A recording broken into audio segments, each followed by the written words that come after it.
안녕하십니까. 공자학원 실체알리기 운동본부 대표 한민호입니다. 지금 2025년 3월 8일입니다. 나라 안팎의 정세가 대단히 불안하고 유동적입니다. 이런 때일수록 중국 공산당과 조선족의 실체를 정확히 직시하고 대응하는 게 중요합니다. 중국 공산당뿐만 아니라 공산 국가들은 다 당 국가 체제입니다. 말 그대로 당이 국가 위에서 군림하고 국가를 지도한다라는 이런 체제입니다. 공산주의자들은 공공연하게 사회주의의 완성을 위해서 프롤레타리아 독재를 해야 된다라고 주장을 합니다. 그런데 언제까지 이걸 해야 되는지에 대한 시한은 없습니다. 또 하나 문제는 프롤레타리아 계급이 무식하고 무능하기 때문에 전위당, 즉 공산당의 지도가 불가피하다라고 주장을 하죠. 그래서 당 국가 체제를 내세우고 실제로 당이 입법, 사법, 행정 그리고 군 위에 군림하는 체제를 운영을 합니다. 여러분, 중국 공산당의 군대가 중국 인민해방군인데요.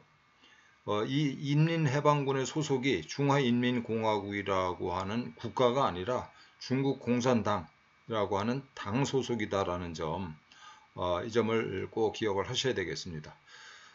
이 당 국가 체제를 운영하다 보니까 공산당을 견제할 수 있는 제도적 장치가 없어요. 그러다 보니까 극단적으로 부패한, 인류 역사상 가장 부패한 체제가 만들어질 수밖에 없고, 그리고 수시로 오류, 실수를 범합니다. 대약진 운동이랄지 제로 코로나 이런 것들이 전부 다 중국 공산당이 저지른 그야말로 커다란 오류인 거죠. 이게 불가피합니다. 당 국가 체제에서는. 그리고 일당 독재는 결국 1인 독재가 될 수밖에 없어요. 그래서 역대 중국 공산당 지도자들이 사실상 다 1인 독재를 했습니다. 후진타오는 예외라고 할 수 있는데 그 예외가 별게 아니고 후진타오가 한 10년 동안 그 중국 공산당 총서기를 역임을 했는데 그때 실질적인 그 실권자는 그 직전의 총서기 장쩌민이었어요. 그래서 장쩌민의 10년, 후진타오의 10년, 이 20여 년 동안 장쩌민이 중국 공산당 나가서 중국 전체를 지배를 했던 겁니다. 그러니까 중국 구석구석에 장쩌민 인맥이 그야말로 깊이 뿌리를 내릴 수밖에 없었던 거죠. 그래서 시진핑이 집권한 지 이제 10년이 넘었는데 지금까지도 시진핑은 장쩌민 인맥과 권력 투쟁을 하고 있다라고 봐도 큰 무리가 아닙니다. 중국 공산당은 나아가서 공산당은 정권을 잡고 또 정권을 유지하기 위한 대원칙으로서 통일전선을 전략의 핵심으로 삼고 있습니다.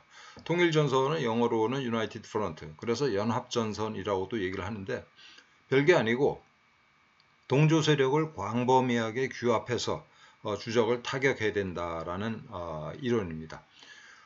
중국 공산당 입장에서는 적이 굉장히 많죠. 예를 들어서 중국 공산당이 집권하기 전에는 대자본가와 대지주, 군벌 등이 있을 테고, 그 다음에 이제 그 중소상공인들이 있을 테고, 또 이 자본주의에 물든 그야말로 평범한 소시민들이 있을 테고, 또 종교인들이 이제 공산당의 궁극적인 적이죠. 이렇게 적이 많은데 공산당 입장에서 이 많은 적들을 한꺼번에 다 적으로 규정하고 싸우면 패할 수밖에 없는 거죠. 그렇기 때문에 주적, 제일 먼저 쓰러뜨려야 할 적을 상정을 하고 나머지 세력을 광범위하게 규합을 해서 주적을 쓰러뜨린 다음에는 그 다음 적을 또 똑같은 방식으로 타격을 하고 이렇게 해야 된다라는 게 그 통일전선입니다. 그래서 마오쩌둥 그리고 최근에는 시진핑까지도 중국 공산당이 가장 중요한 세 가지가 있는데 하나는 공산당 그 자체고 당 조직이죠. 두 번째는 인민해방군, 그리고 세 번째가 통일전선 전술이다라고 얘기할 정도로 이 통일전선이라는 게 굉장히 중요합니다. 저도 방금 통일전선 전술이라고 얘기를 했습니다만 흔히 전술은 전략의 하위 개념이지 않습니까? 그래서 이 통일전선에다가 전술자를 붙이는 건 사실 적절하지 않습니다. 이 제목에서 말씀드린 것처럼 공산당이 집권하고 또 정권을 유지하기 위해서 견지하는 이 대전략, 그거를 통일전선이라고 해야 마땅한 거죠. 그 대상은 이 공산당을 제외한 모든 조직과 인물이 그 통일전선 공작의 대상이고 방법은 선전선동부터 시작해서 돈, 뭐 일자리, 뭐 심지어는 뭐 암살까지, 마약까지 쓸 수 있는 모든 방법을 동원하는 게 통일전선을 그 실천에 옮기기 위한 다양한 전술들인 거죠.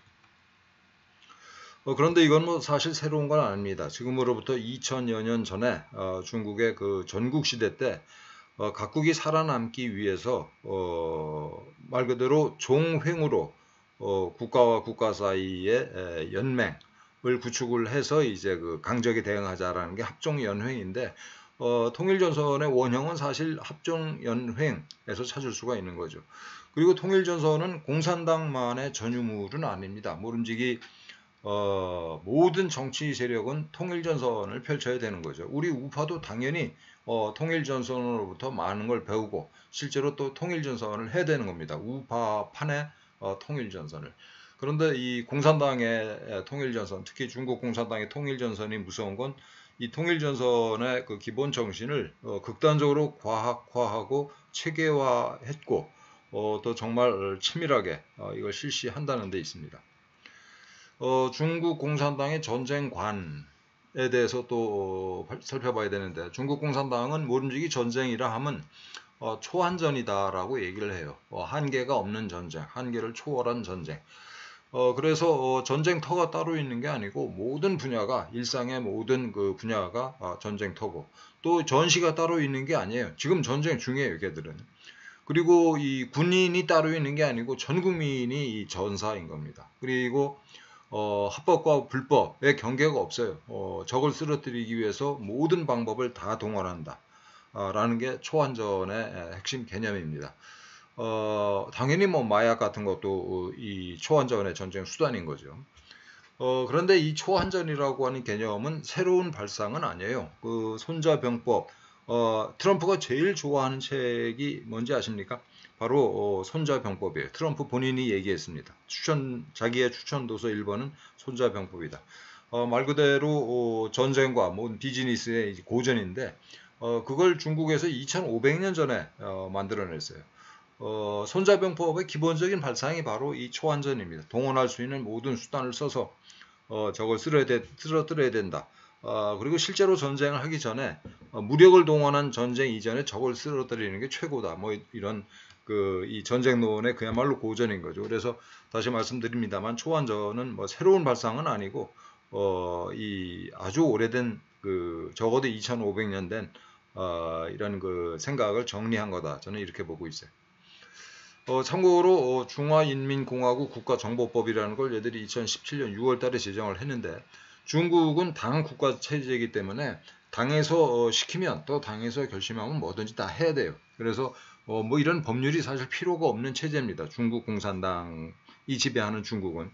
그렇지만 중국 국내외에서 우리도 법치주의를 하자라는 요구를 자꾸 하고 또 쟤들은 법도 없이 이렇게 인민을 지배한다라는 욕을 먹는 게 싫으니까 국가정보법이라는 법을 만들었어요. 이것뿐만 아니라 이제 각종 법을 만들었는데 이 국가정보법의 제7조를 보시면 모든 조직과 국민은 모든 법에 따라 국가정보 업무를 지지, 협조, 호응해야 된다라고 규정을 하고 있어요. 물론 이걸 어기면은 그 재산을 다 뺏기는 건 물론이고 목숨마저도 위험해지는 거죠. 가족이 풍비박산이 나는 건 물론이고. 이게 바로 초한전의 이 개념을 입법화한 거라고 보시면 됩니다. 그래서 중국에는 중국 간첩이 따로 있는 게 아니에요. 중국 사람들이 전부 다 우리 한반도에 나와 있는 한국에 와 있는 조선족들 포함해서 중국인은 누구나 당이 시키면은 이렇게 간첩질을 해야 돼요. 중국의 모든 기업은 그래서 우리가 생각하는 민간 기업이라는 거는 중국에는 없습니다. 다 중국 공산당의 수족이다라고 보시면 정확해요. 그래서 우리가 이 틱톡이랄지 뭐 알리바바랄지 무슨 이 중국에서 시작된 이런 그 각종 앱을 사용하면은 정보가 다 이제 들어가는데 이거를 이 국가정보법에 의해서 중국 공산당이 전부 다 개인정보를 전부 다 뺏어다가 다 관리를 또 활용을 할 수가 있는 거예요. 그래서 중국에서 나온 앱은 사용하면 안 되는 거죠. 다시 말씀드립니다만 중국에는 우리가 생각하는 그런 민간 기업이라는 게 없고 민간이라거나 하는 그런 개념 자체가 없습니다. 중국에는. 당이 시키면 누구나 간첩질을 해야 돼요. 미국이 뒤늦게 이 사실을 깨달았습니다. 이건 2020년의 뉴스위크 그 특집인데 제목이 미국을 전복하기 위한 시진핑의 비밀 계획으로 되어 있죠. 이 본문에 보면은 그 중국의 통일전선 조직이 600개가 이 600개는 이 미국에서 알고 있는 게 600개고 600개보다 훨씬 더 많겠죠. 600개가 미국에서 암약을 하고 하면서 미국을 무너뜨리고 분열시키기 위해서 공작 중이다. 그럼 뭐가 통일전선 조직이냐? 아주 간단합니다. 중국인이 몸을 담고 있는 모든 조직이 통일전선 공작을 위한 조직이에요. 그래서 구체적으로는 뭐 중국인 향후회 같은 거, 동창회, 무슨 중국 원조센터랄지 또 중국인들이 참여하고 있는 각종 상공인 그 단체, 또 중국인들이 운영하는 각종 온라인, 오프라인 뭐 이 매체들, 또 무슨 우호협회니 대표적인 통일전선 조직이 이 공자학원이죠. 그래서 다시 말씀드립니다만 중국인들이 이 발을 걸치고 있는 모든 조직은 통일전선 조직이다라고 보시면 틀림이 없어요. 참고로 이 중국 공산당의 국사, 나라의 스승이라고 하는 사람이 이제 진탄룽이라는 교수인데 중국 인민대학교 교수예요. 이 사람이 그 2016년도에 미국을 어떻게 쓰러뜨리고 중국이 세계를 정복할 것인가에 관한 전략을 비밀회의에서 발표를 해요. 2016년도에. 이 에포크타임즈에 나온 기사인데 여러분 꼭 한번 찾아서 전문을 읽어보시기를 강추합니다. 꼭 한번 읽어보세요. 이 기사. 그리고 이거는 이제 미국 에포크타임즈에서 나온 기사를 이제 번역을 한 건데 사실은 그 조금 좀 이렇게 더 관심 있는 분은 그 영문 원문을 그 번역을 해서 읽어보시기를 권해요. 그게 훨씬 더 정확하게 이 진찬룽의 이 당시에 그 강의 내용을 전달을 하고 있습니다. 아까 말씀드린 것처럼 중국 공산당 조직부 또 통일전선 공작부의 고문으로서 중국의 국사라고 불리는 굉장히 중요한 사람이에요. 이 사람이 2016년도 그 당 간부들 모아놓고 회의를 하면서 크게는 이제 미국을 어떻게 약화시킬 것인가 네 가지를 얘기를 하고 반면에 중국을 어떻게 강화시킬 것인가 또 네 가지를 얘기합니다. 그래서 이것만 가지고 따로 이게 방송을 한번 할 생각이에요. 오늘은 이 중에서 미국 선거에 개입하자라고 이 진탄룽이 얘기한 부분을 제가 전달을 해드리겠습니다. 이 중국이 가지고 있는 아마 제일 강력한 무기는 전 그 인구라고 봐요. 인구. 무지막지하게 많은 인구. 그리고 그동안 이제 이 노예 노동을 통해서 쌓아 올린 막대한 돈. 이 두 가지를 통해서 중국이 그동안 모아놓은 돈과 중국 공산당이 모아놓은 돈과 인구를 통해서 미국의 각 선거구마다 유권자 수천 명을 움직일 수 있다. 우리 중국 공산당이 이런 얘기를 진찬룽이 합니다. 그래서 여기 나오는 얘기가 다 진찬룽이 실제로 그 당시에 했던 말이에요.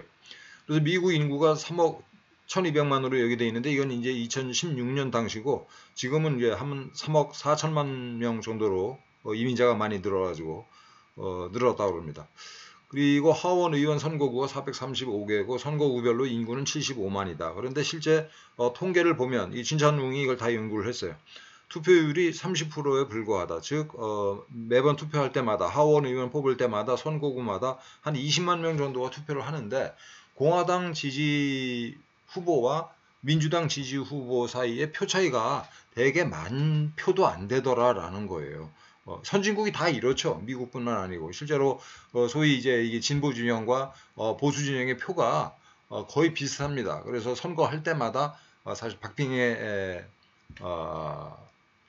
이 선거전을 치르게 되는 거죠. 그 만 개도 안 된다. 사실 선거구마다. 그래서 당락을 수천 표만 움직이면 누구를 하원 의원으로 만들지를 우리 중국 공산당이 결정할 수 있다. 이걸 진찬룽이 이런 얘기를 합니다. 그래서 최종적으로 최선의 시나리오 우리가 궁극적으로는 중국이 인구를 쫙 뿌리고 또 미국을 돈으로 사서 미국 하원을 중국 전국인민대표대회의 제2 상임위원회로 만들자 이런 얘기를 해요.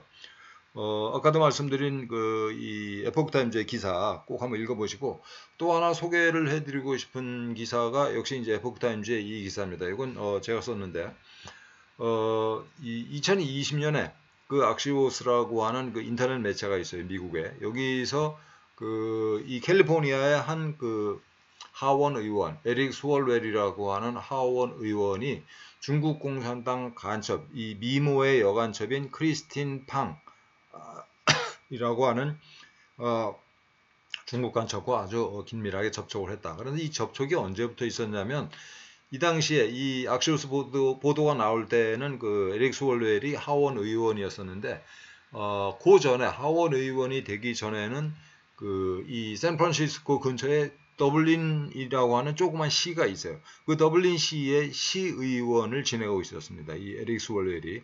그때부터 이 중국 공산당이 그리고 이제 이 크리스틴 팡이 에릭 스월웰한테 이렇게 접촉을 해가지고 선거운동도 해주고 또 조금 이따 말씀드리겠습니다만 중국인들 표도 몰아주고 그래가지고 에릭 스월웰을 이제 하원 의원으로 만들어 내죠. 이 스캔들이 이제 2020년에 터졌고 지금 5년째인데 미국 하원 의원 임기는 2년입니다. 지금 에릭 스월웰이 벌써 7선 의원이 됐어요. 그러니까 미모의 중국 여간첩과의 스캔들 연문에도 불구하고 그야말로 승승장구하고 있습니다. 에릭 스월웰이. 에릭 스월웰이 승승장구하는 비밀은 첫째는 제가 좀 조사를 해봤는데 이 기사 꼭 한번 찾아서 보십시오. 스월웰이 굉장히 똑똑해요. 사람이. 변호사고 아주 똑똑한 사람입니다. 똑똑한데 또 하나의 스월웰의 성장 배경이 되는 거는 그 지역구 주민들의 구성이에요. 여기 이 캘리포니아 주에 이제 이 중국계 인구가 굉장히 많이 사는데 여기랑 저 뉴욕주 양쪽 이제 동해안 서해안에 중국인들이 많이 사는데 이 스월웰의 지역구에 중국계 미국인이 15 내지 20%나 살고 있어요. 아까 말씀드린 것처럼 선진국일수록 선거가 이제 이 여당과 야당이 박빙의 승부를 펼치기 마련인데 중국계가 무려 15 내지 20%를 차지하고 있다. 백인들은 표가 갈리기 마련이고 거기다가 라틴계는 더군다나 이 전통적인 민주당 지지 계층이에요. 그래서 스월웰은 여기서 그야말로 20선, 30선까지 할 수 있다라고 보고 있고 저는 스월웰이 머지않아서 이 민주당의 대통령 후보로 성장할 것이다 이렇게 보고 있어요. 굉장히 눈여겨봐야 될 사람입니다. 이 기사에서 제가 강조하고 싶은 것은 이 중국계 인구, 중국계 미국인들이 스월웰의 이런 승승장구를 뒷받침하는 어떤 인구 통계학적 기반이다라는 점입니다. 이런 현상은 호주에서도 볼 수가 있어요. 2022년에 호주에서 이제 국회의원 선거를 했는데 선거 당시에는 이 자유국민당 당시 이제 여당이죠. 보수당이에요. 보수당이 그 직전 선거에서 간발의 차이로 이겼어요. 그야말로 간발의 차이로. 그래가지고 2022년에 다시 이제 선거를 했는데 여기서는 자유보수당이 노동당한테 졌습니다. 자유국민당이. 진 이유는 이 당시에 이제 경제 상황이 악화돼 있었고 또 하나는 당시 이제 집권당인 자유국민당이 중국 공산당과 사이가 안 좋아지면서 중국 애들이 경제적으로 호주 국민들을 골탕을 먹였어요. 호주산 물건을 이제 수입을 안 한다 할지 또 이 호주에 관광객을 안 보낸다 할지 이런 식으로 해가지고 경제적인 압박을 가합니다. 그러다 보니까 그동안 이 호주에 살던 중국계 호주인들이 그동안 이제 중국 본토랑 비즈니스를 많이 했었는데 이 사람들마저도 이제 생계에 영향을 받게 된 거예요. 그래서 이 총선거에서 이번에는 이 중국계 호주인들이 전체 인구의 이제 5%에 불과하지만 이 중국계 호주인들이 이번에는 노동당을 지지하기로 결정을 한 거예요. 22년 선거에서. 그래가지고 당시 이제 이 노동당이 그 덕분에 총선에 승리해가지고 이제 현재까지도 이게 집권당인 거죠. 그러다 보니까 바로 며칠 전에 이 호주 그 동부 해안지대에서 그 중국이 그 군함을 3척을 보내가지고 실탄 사격 훈련을 했어요. 이게 처음 있었던 일이라고 합니다. 그리고 물론 이제 법률적으로는 공해에서 이걸 했는데 원래는 공해에서 하더라도 인근 국가에다가 그 사전에 통보를 하는데 이번에는 호주 정부에다가 통보를 안 하고 그냥 해버렸다고 그래요. 그 지나가는 이 비행기가 보고 있어 연락을 해줬다고 합니다. 어쨌든 이런 그야말로 불상사가 벌어졌음에도 불구하고 호주는 그 중국에 대해서 굉장히 미온적으로 대응을 하고 있어요. 그래서 국방부에 따르면 호주 국방부죠. 호주 자산이나 뉴질랜드에 대해서 무슨 뭐 임박한 위험은 없다 이런 식으로 미지근하게 답변을 했는데 그 이유 중에 하나는 이 노동당이 집권하는 데 있어서 이 중국계 호주인들의 지지가 있었다라는 점이 굉장히 중요하게 작용했다라고 저는 보고 있어요. 또 하나 중요하게 봐야 되는 게 이 홍콩 민주화 운동이 왜 상대적으로 이렇게 쉽게 진압이 되느냐. 이게 이제 2019년 6월 17일자 기사인데 이때 길거리로 쏟아져 나온 사람들이 무려 200만 명이 200만 명.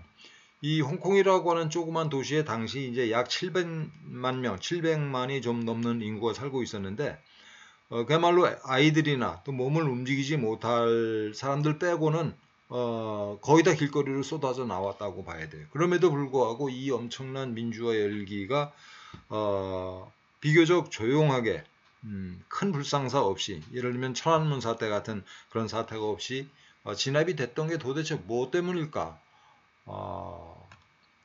그게 바로 인구에 있어요. 이 홍콩이 원래 이제 영국의 식민지였다가 홍콩으로 그 반납이 되는 게 1997년입니다. 97년부터 중국 공산당이 정책적으로 매년 5만 명씩을 본토에서 홍콩으로 이주를 시켰어요. 공식적으로 간 것만 매년 5만 명입니다. 그러니까 97년부터 2017년까지 하면은 20년이잖아요. 그러면 몇 명입니까? 100만 명이에요. 100만 명.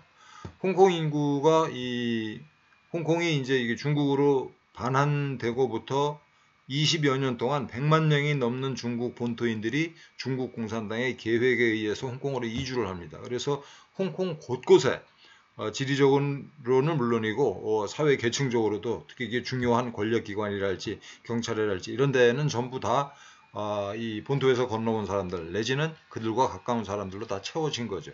그렇기 때문에 그 100만 명이 넘는 중국 본토인들이 홍콩 곳곳에 박혀 있었기 때문에 이 200만 명이 이 거리로 몰려 나왔어도 조용히 진압이 되고 만 겁니다. 중국이 이렇게 홍콩을 걔들 입장에서는 평화적으로 큰 문제 없이 이렇게 접수하게 된 데는 이런 그 인구라고 하는 강력한 무기가 중요한 작용을 했다, 역할을 했다. 이렇게 보고 있어요. 이 기사에 나오는 것처럼 신장의 그 위구르족이랄지 티베트족, 이 소수민족들을 통제하는데도 그 인구를 활용을 하고 있습니다. 그래서 한족을 대대적으로 이 북서쪽의 신장이랄지 티베트 이런 데로 이주를 시켜가지고 인구를 전부 다 섞어버리는 거죠. 그리고 이 위구르족이랄지 티베트족의 민족적 정체성을 없애버리고 그래서 뭐 이게 각각 고유한 그 문화랄지 언어 자체를 없애서 결국 그 인구를 통해서 이 신장과 티베트를 영원히 무슨 뭐 반란이 일어나지 않게끔 영원히 중국 땅으로 만들겠다라는 작전을 지금도 시행을 하고 있는 겁니다. 다음에 이제 미국의 사례를 좀 봐야 되는데요. 이게 이제 2023년 기사인데, 이 워싱턴 이그제미너라는 기사인데, 2023년 10월 30일 현재 무려 1000만 명 이상이 바이든이 대통령 되고 나서 2020년부터, 이게 이제 3년 정도 된 거네요. 1000만 명이나, 외국인들이 이제 들어와요.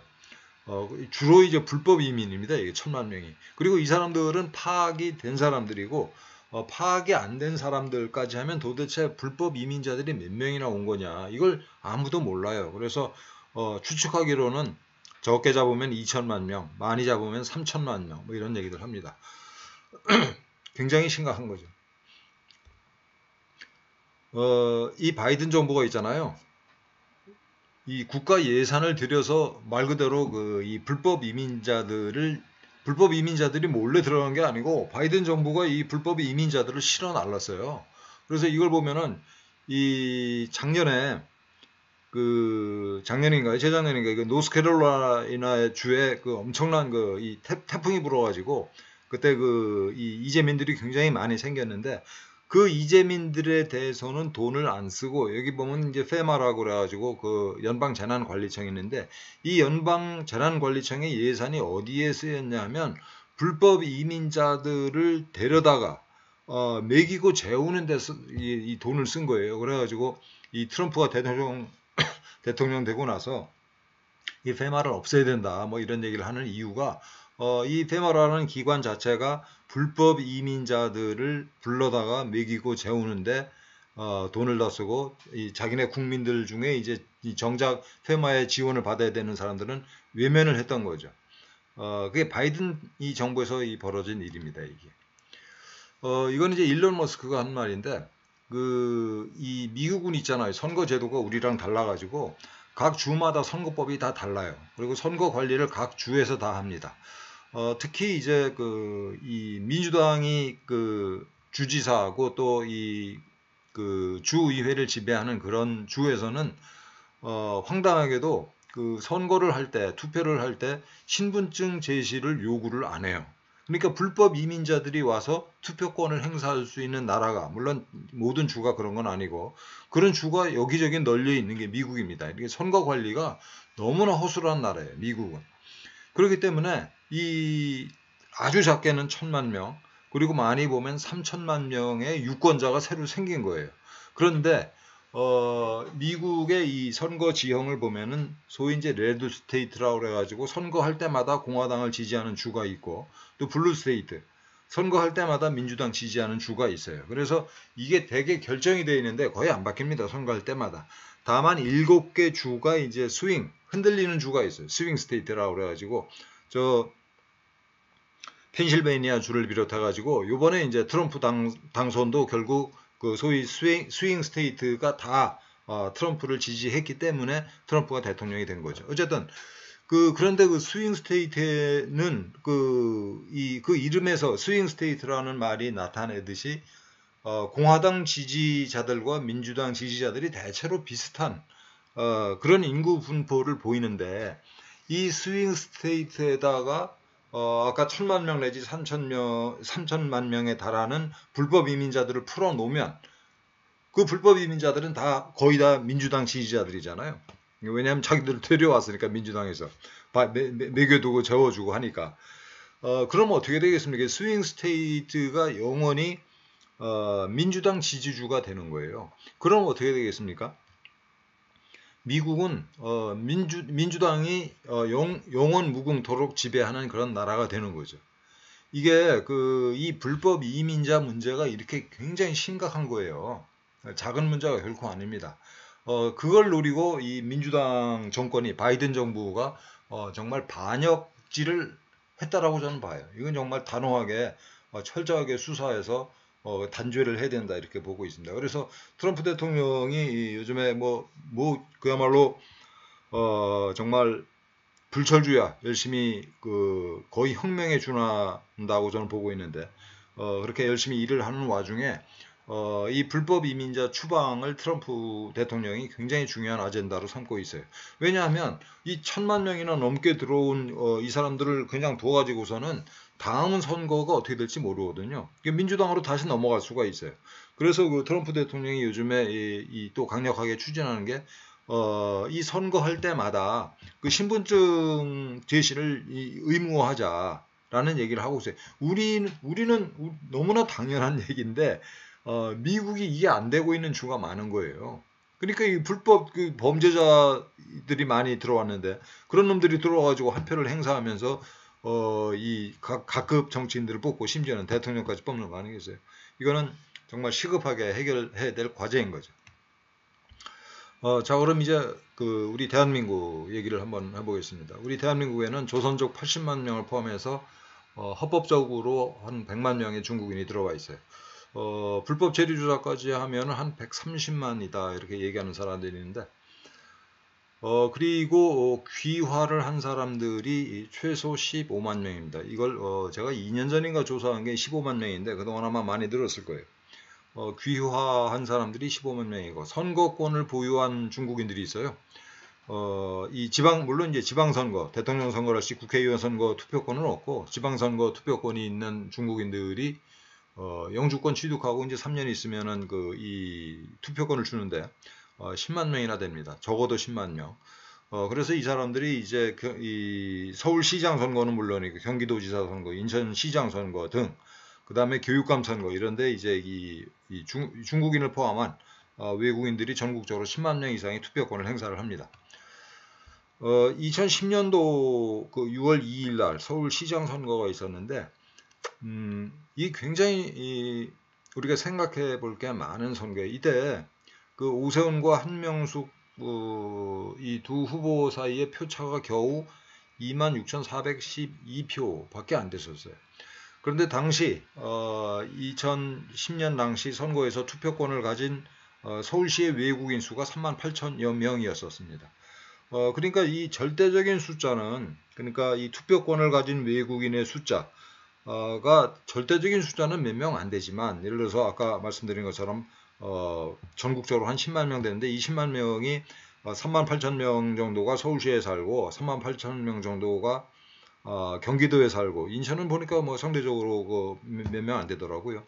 그리고 나머지 전국적으로 이게 분산돼서 살고 있는데 어쨌든 절대적인 숫자는 몇 명 안 되더라도 선거의 당락을 결정할 수 있는 소위 이제 캐스팅 보트를 이 중국인들이 쥐고 있다. 저는 이렇게 보고 있어요.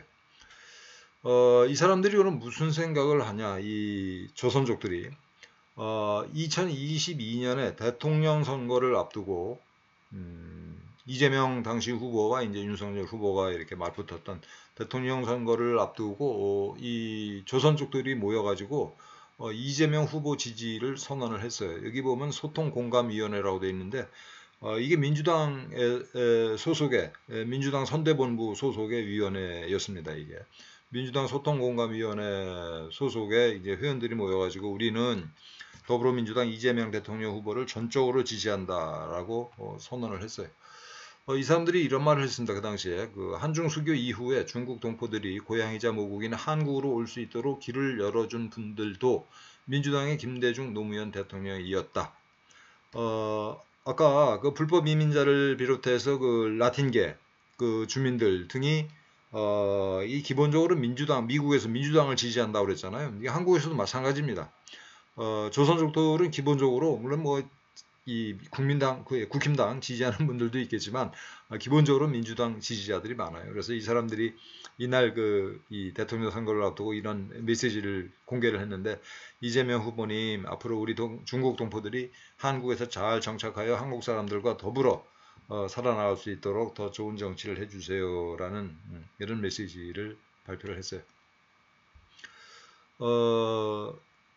지금 말씀드린 것처럼 아까 이제 소통공감위원회가 이게 민주당 소속이라고 그랬잖아요. 그래서 민주당에서는 이 중국인들, 이 조선족을 자기네들의 표밭이라고 생각을 하고 관리를 합니다. 그래서 2021년도에 4.7 이 3월달 기사인데 4.7 서울시장 보궐선거 앞두고 당시 이제 이 민주당의 박영선 후보 등이 이 서울에 거주하는 중국인들 만나가지고 열심히 이 지지를 호소한 이런 사례가 있습니다. 지난 2022년 6일 이제 지방선거가 있었는데 그때 경기도지사로 출마한 이 민주당 후보가 이제 김동연, 지금 경기도지사죠. 김동연 후보가 이 선거를 앞두고 중국인들이 모인 이 한중수교 30주년 전국 귀한 동포총련앞에 경로제축제에 참여해서 이제 지지를 호소를 했는데 이 행사장에 이 화살표에 보시면 뭐가 있습니까? 오성홍기가 이렇게 나부끼고 있습니다. 그래서 선거 결과가 어떻게 됐냐? 김동연 후보가 당선이 됐는데 국힘당 김은혜 후보랑 표차가 겨우 8,913표밖에 차이가 안 났어요. 8,913표. 그럼 당시에 이 경기도의 외국인 유권자 이 중에 이제 대부분은 중국인들인데 경기도에 살던 외국인 유권자가 38,542명이에요.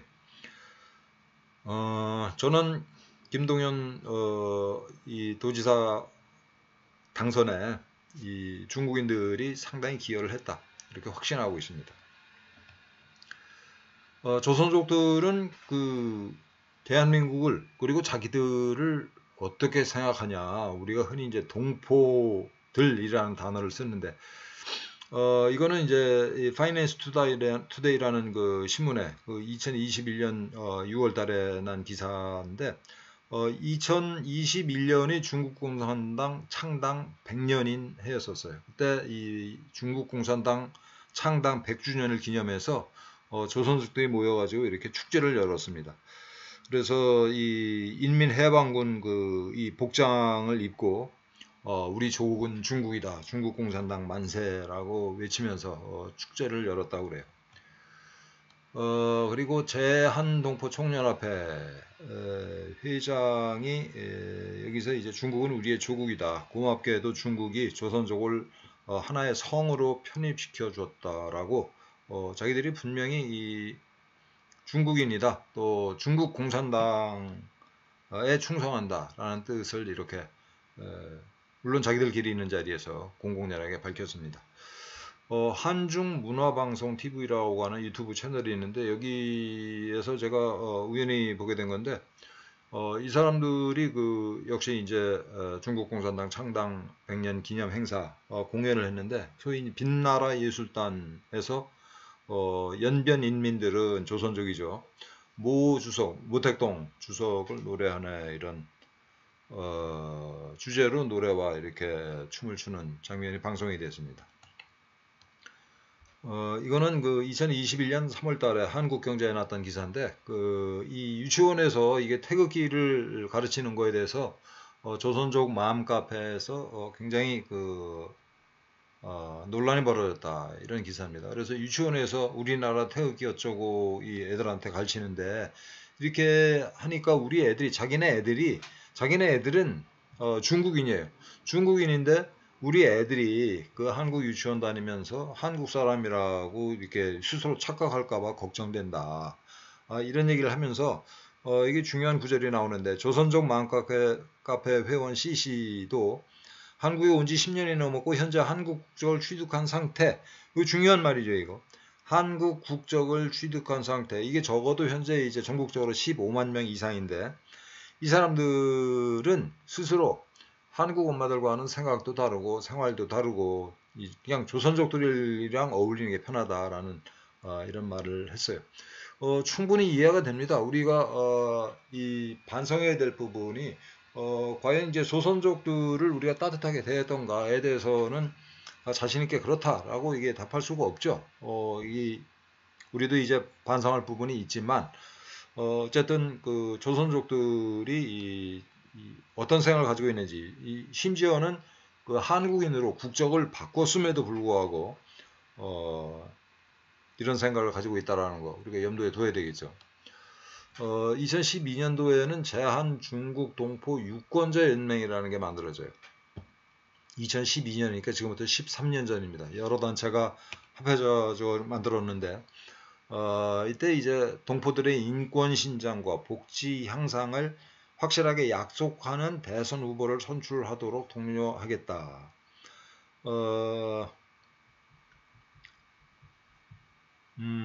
적극적으로 한국 정치에 개입을 하겠다는 얘기죠.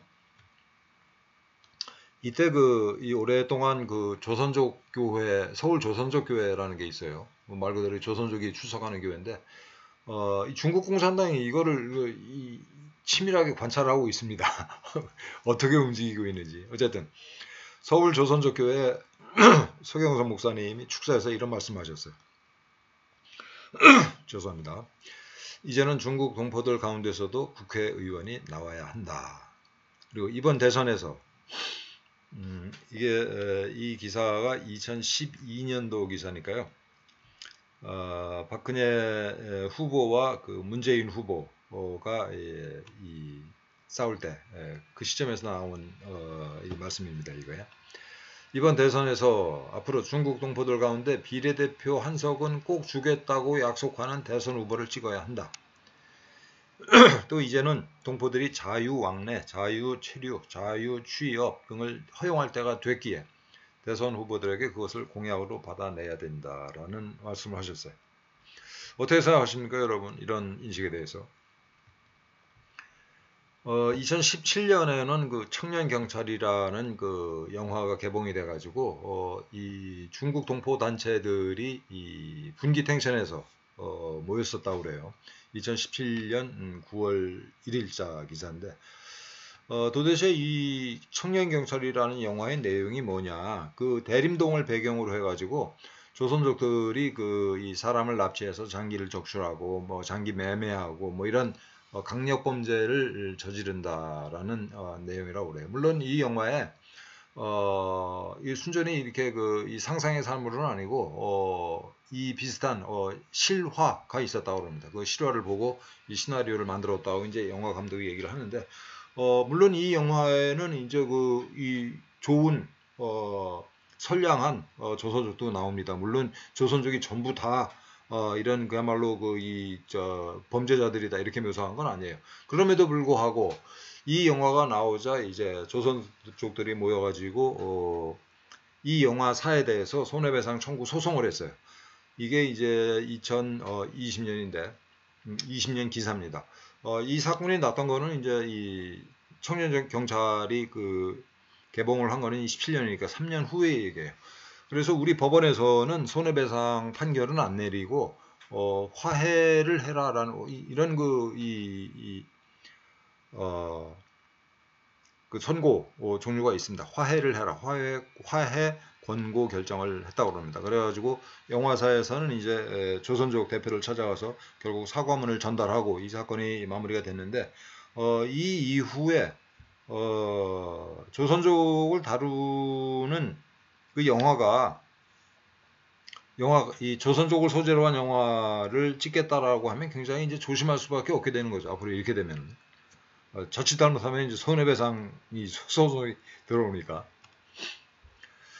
전국 동포연합회가 이 23년 재작년 그 12월 달에 발대식을 가졌는데 그게 2003년에 만들어진 전국 귀한 동포 총연합회가 이름을 바꾸고 재출발하는 단체였다고 합니다.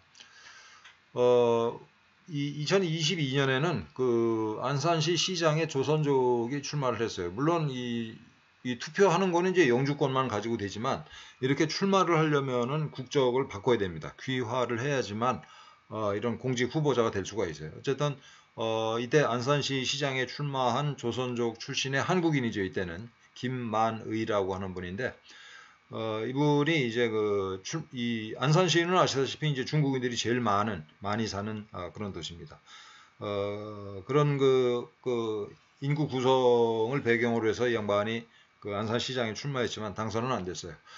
그런데 이 같은 이 지방선거에서 황은화라고 하는 여성이 그 비례대표로 민주당 비례대표로 출마해서 더불어민주당 비례대표를 출마해서 그 시의원이 됐습니다.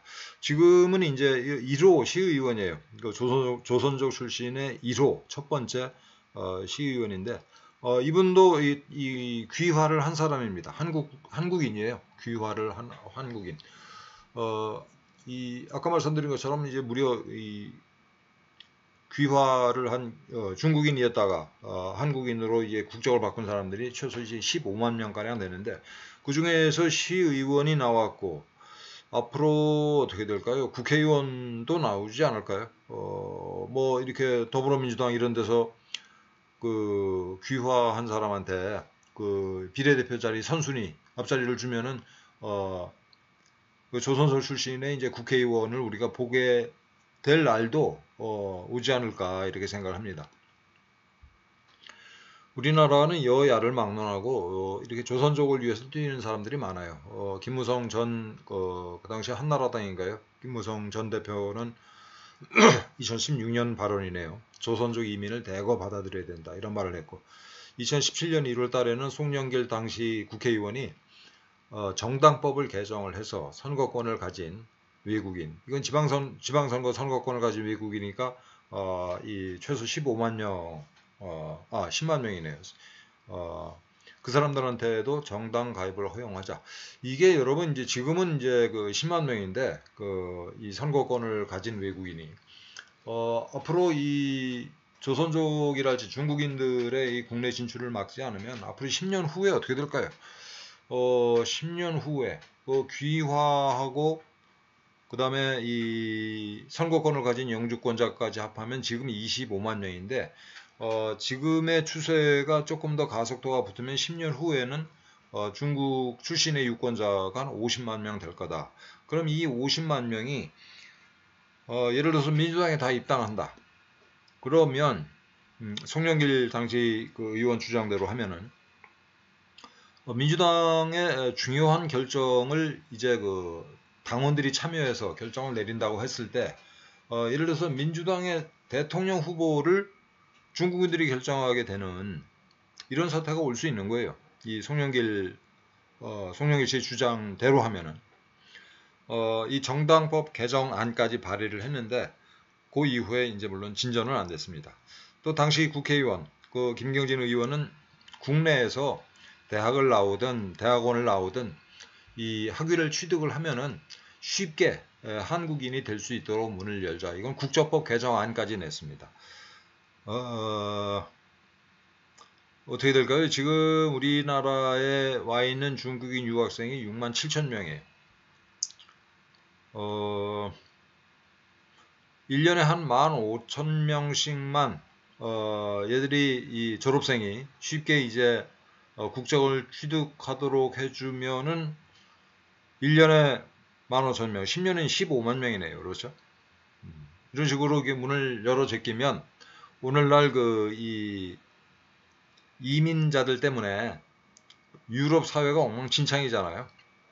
그런 사태가 중국인들이 중요한 결정을 하고 우리나라 정당에 참 어떤 사태가 벌어질까요? 김경진 의원 주장대로 했다라면 물론 이 국적법 개정안 발의만 해놓고 그 이상 진전은 안 됐습니다. 아까 말씀드린 서경석 목사님은 또 이런 얘기도 하셨어요. 외국인 유학생 입국 절차 및 조건을 간소화하고 그 부모에게 취업 비자를 발급하자. 이렇게 우리나라에는 조선족을 위해서 뛰는 사람들이 많습니다. 여야를 막론하고.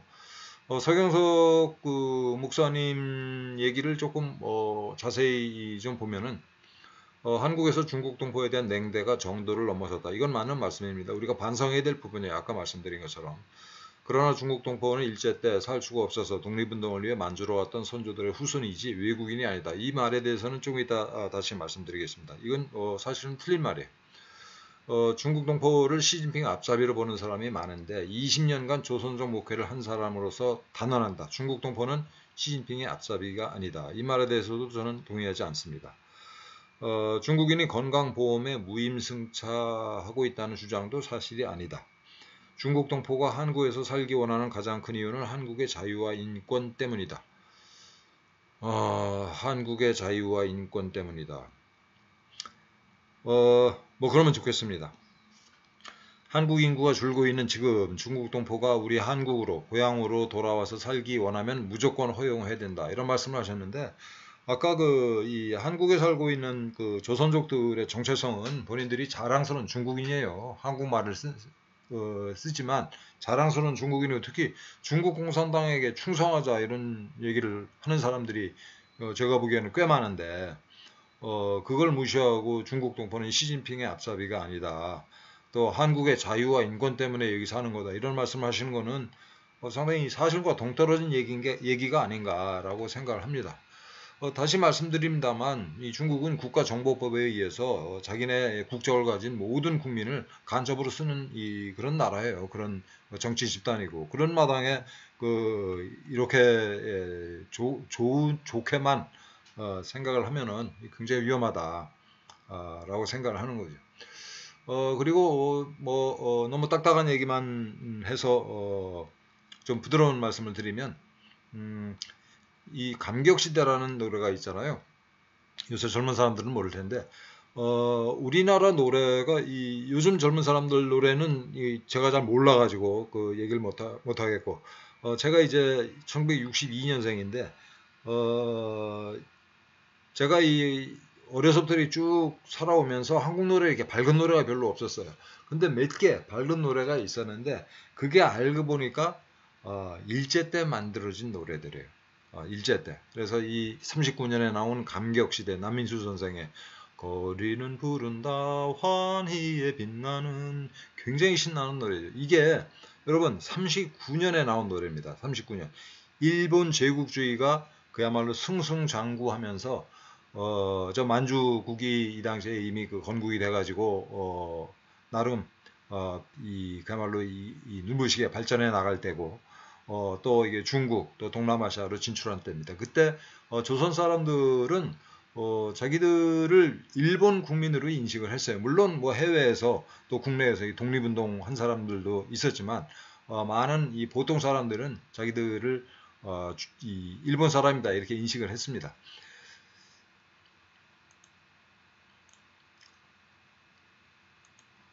그래서 이 가사를 보면은 희망봉 멀지 않다. 이게 남아프리카 맨 밑에 이 희망봉을 얘기하는 건데 이 정도로 굉장히 뭐랄까요?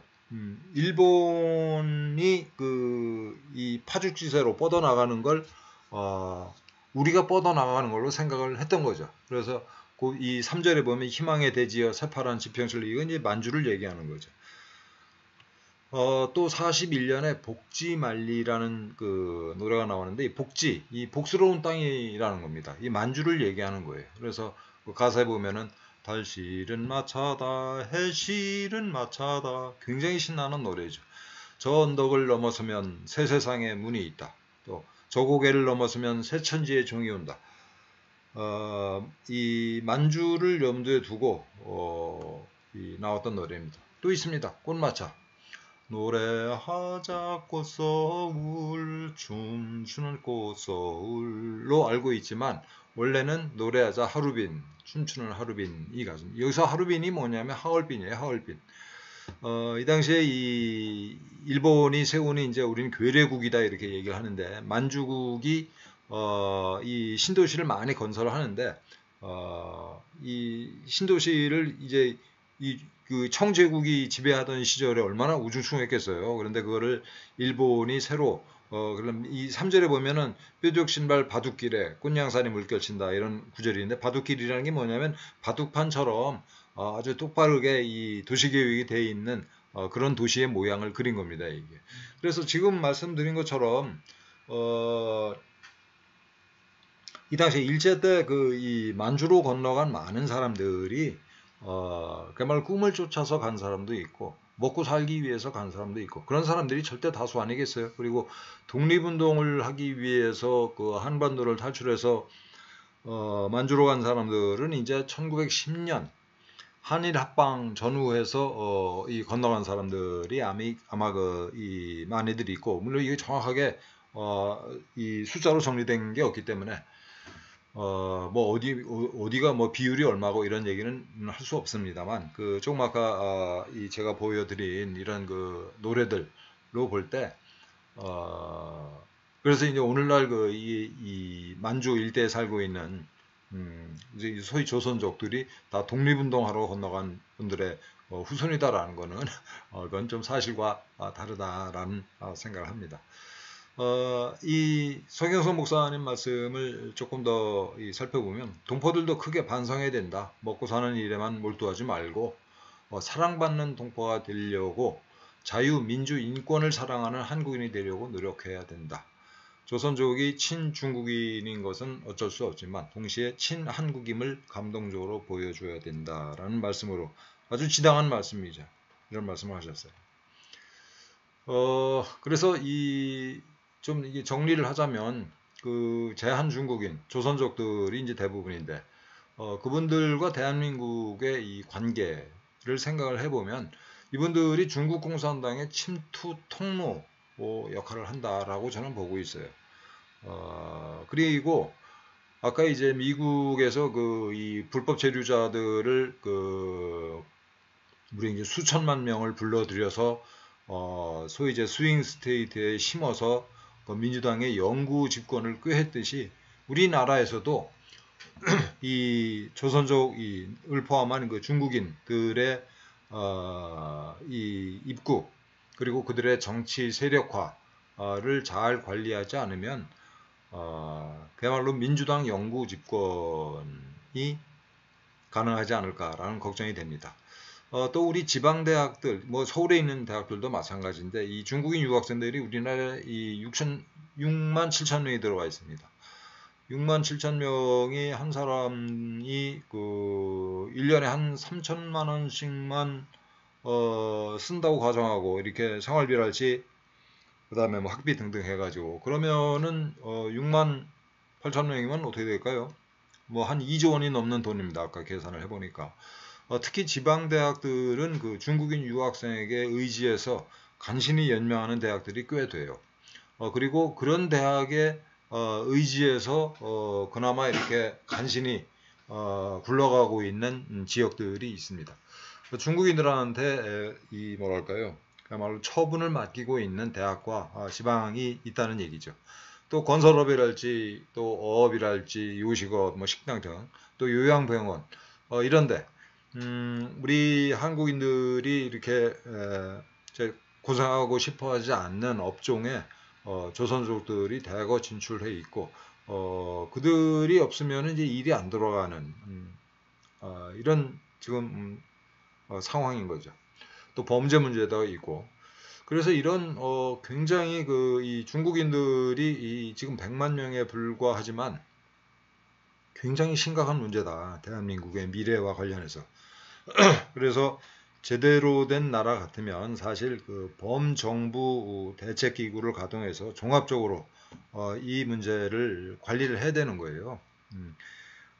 이 교육 문제, 또 나와서 이제 이 지역 경제 문제랄지, 또 우리나라 전체 이제 산업 구조 문제랄지 이런 것들이 다 이렇게 이 조선족 문제와 뗄래야 뗄 수 없는 뒤 얽혀 있는 그런 상황입니다. 그래서 이 문제를 이 새 정부가 들어서면은 별도의 기구를 만들어서 가동을 해야 된다. 이런 누가 집권을 하든지 간에 민주당이 그 집권을 하든 뭐 국힘당이 집권을 하든 여기 이 표에서 보시는 것처럼 우리나라의 각계각층의 이 친중 단체가 그야말로 우리가 모르는 사이에 무지하게 많이 생겼습니다. 결론적으로 이 중국 공산당은 정권 교체가 없잖아요. 그렇기 때문에 공산당은 공작을 할 때 물론 총서기와 뭐 이렇게 상임위원들이 바뀌긴 하지만 그렇더라도 이 공산당이 축적해 가고 있는 각종 그 자료랄지 노하우랄지 전략과 전술이랄지 이런 것들은 변함이 없단 말이에요. 계속 이 고도화되고 업데이트되고 업그레이드 될 뿐이지. 그렇기 때문에 중국 공산당은 이 시야가 굉장히 우리보다 크고 깁니다. 그래서 이 사람들은 한 30년 정도는 최소한 내다보고 공작을 해요. 공작학원 같은 게 대표적인 거죠. 이게 대학교에 공작학원을 침투시켜서 거기서 이 똑똑한 애들을 뽑아가지고 중국으로 데리고 와서 이 공짜로 유학을 시켜서 중국 전문가를 만들어서 친중 중국 전문가죠. 만들어서 한국의 그런 인재를 필요로 하는 곳곳에 예를 들면 중국 정치 전공 대학 교수가 된다 할지 중국 문학 전공 대학 교수가 된다 할지 중국 역사 전공 대학 교수가 된다 할지 뭐 이런 식으로 각 대학과 연구기관에 그리고 또 뭐 기업에 이렇게 이 친중 젊은이들을 양성을 해서 꽂는단 말이에요. 그걸 하루 이틀 하고 마는 게 아니고 한 30년, 40년, 50년 내다보고 하는 거예요. 중국 공산당이. 그리고 그 결과 또 그거와 병행해서 조선족 또 그 배후에 중국 공산당의 영향력이 커지고 있다. 또 국내 정치 세력과 이게 본격적으로 연계가 되면은 친중 정당이 영구 집권할 가능성도 있다. 지난 그 대선 때 이 윤석열 후보와 이재명 후보 사이에 표차가 겨우 25만 표에 불과했잖아요. 얼마든지 가능한 얘기죠. 이거. 그래서 이 조선족 동포들에게 마지막으로 말씀을 드리고 싶은 거는 아까 서경석 목사님이 말씀하신 것처럼 오늘 제 얘기 뭐 이렇게 참 기분 나쁠 분도 계신데 대한민국 편에 서시라 이런 부탁을 드리고 싶습니다. 대한민국이 이 문제를, 이 조선족 문제를 정말 슬기롭게 정말 다루지 않으면은 앞으로 정말 큰 위기가 올 수도 있다, 이런 걱정을 하면서 오늘 말씀을 마치고자 합니다. 천멸중공 감사합니다.